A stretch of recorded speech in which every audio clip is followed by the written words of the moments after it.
So anyone who's young or young at heart is welcome to come forward.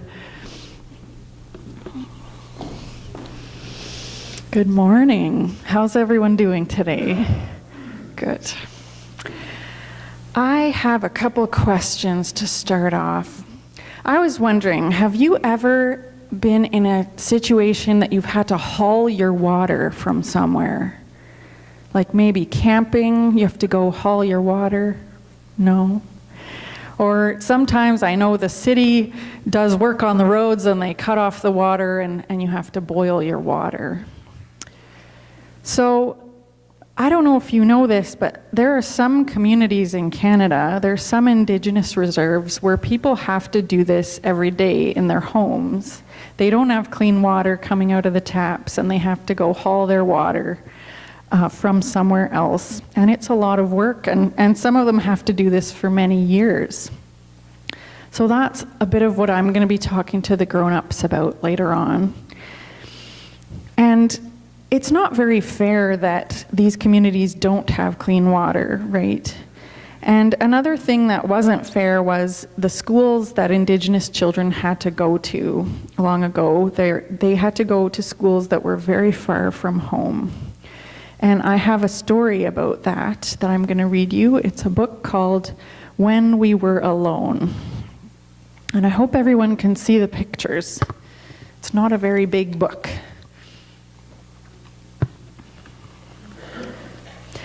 Today, I helped my kokum in her flower garden.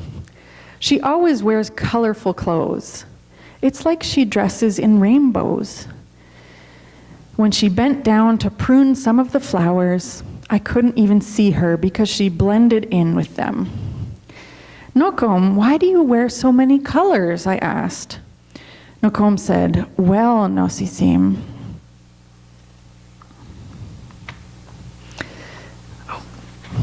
When I was your age, at home in my community, my friends and I wore many different colors.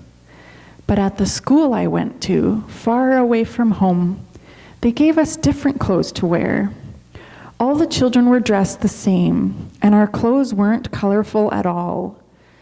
We all mixed together like storm clouds. Why did you have to dress like that? I asked. They didn't like that we wore such beautiful colors, Nokom said.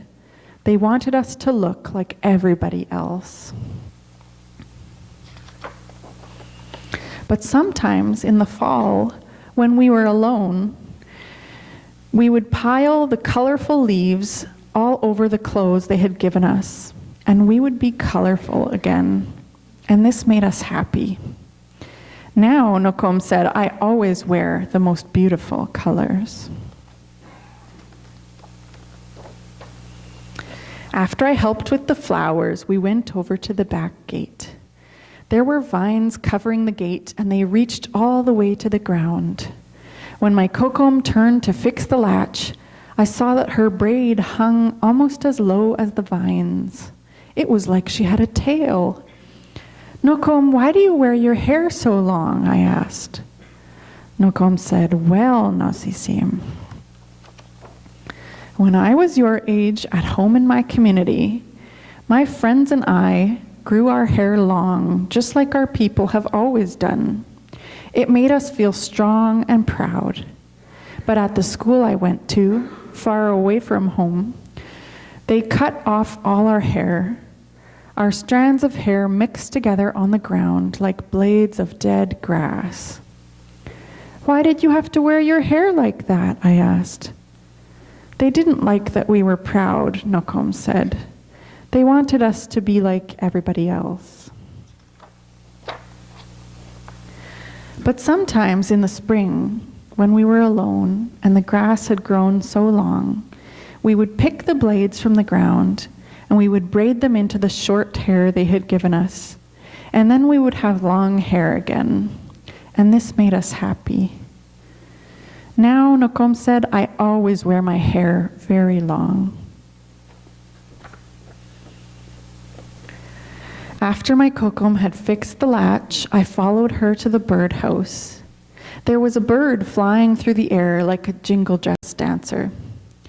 She fed the bird and whispered, Na penaisis, misiso, tamisi katien, ta maskisien. And her words sounded just like a poem. Nokom, why do you speak in Cree? I asked. Nokom said, well, nasisim. When I was your age, at home in my community, my friends and I always spoke our language. But at the school I went to, far away from home, they wouldn't let us speak our words. All the children used their strange words, and we didn't understand them at all. Our voices blended together like a flock of crows. Why did you have to talk in their language? I asked. They didn't like that we spoke our language, Nokom said. They wanted us to talk like everybody else. But sometimes, in the summer, when we were alone, we would whisper to each other in Cree. We would say all the words we weren't allowed to say so that we wouldn't forget them. And this made us happy. Now, Nokom said, I always speak my language.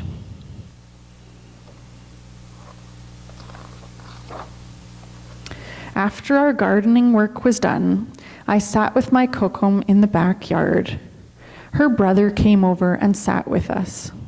He comes over all the time. My kokom and my uncle talked and laughed like children. Nokom, why do you and Nokomis always spend time together? I asked. Nokom said, well, nasisim. When we were your age, at home in our community, being with family was the most important thing. We played with each other, did chores together, and shared everything. But at the school I went to, far away from home, they wouldn't let us be together. My brother and I were separated like day and night. Why were you and Nokomis separated? I asked. They didn't like it when we were with family, Nokom said, because when we were together, we thought too much of home. But sometimes in the winter, when we were alone, we would find each other. We would take off our mitts, and in the crisp, cold air, we would hold hands so we could be with each other. And this made us happy. Now, Nokom said as she reached over and held my uncle's hand and mine, I am always with my family. The end. So let's close in a prayer together. Can everyone bow their heads? Dear God, we thank you that some things are becoming more fair for Indigenous people. Please help us to listen to and to remember stories like this one, and to tell our leaders to make sure things are more fair for the first peoples of this land. Amen. And you can go, I think, downstairs, right, for your activity time. Thanks for listening.